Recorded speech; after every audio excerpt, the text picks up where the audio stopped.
So next நம்ம counter பார்க்க போகிறோம். ஸோ கவுண்டர் அப்படின்னா என்னென்னா நம்ம வெப்சைட்டோட எக்ஸலன்சி.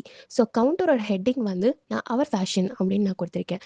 ஸோ கவுண்டர் டாபிக் 1ல் நான் ஹாப்பி கஸ்டமர் அப்படின்னு கொடுத்துருக்கேன். ஸோ என்னோட ஹாப்பி கஸ்டமர் கவுண்ட் வந்து நான் 300 அப்படின்னு கொடுத்துருக்கேன். ஸோ கவுண்டர் டாபிக் 2ல் நான் யூனிக் கலெக்ஷன் அப்படின்னு நான் கொடுத்துருக்கேன். ஸோ டாபிக் நம்பர் 2ஓட நம்பர் நான் 500 அப்படின்னு கொடுத்துருக்கேன். ஸோ டாபிக் 3ல் நான் விமன் கலெக்ஷன் கொடுக்குறேன். டாபிக் 3ஓட நம்பர் நான் வந்து 1000 கொடுக்குறேன். ஸோ கவுண்டர் டாபிக் 4ல் நான் மென்ஸ் கலெக்ஷன் கொடுக்குறேன். அதோட நம்பர் 1000 அப்படின்னு நான் கொடுத்துருக்கேன். ஸோ எக்ஸலன்சி எல்லாம் நம்ம ஃபில் பண்ணிவிட்டு சப்மிட் கொடுக்குறோம். ஸோ நீங்கள் இந்த கவுண்டர் ஹெட்டிங்கில் நீங்கள் என்ன வேணால் கொடுக்கலாம். ஸோ என்னோட வெப்சைட் காஸ்டியூம் வெப்சைட் அப்படின்றதுனால நான் ஃபேஷன் அப்படின்னு கொடுக்குறேன்.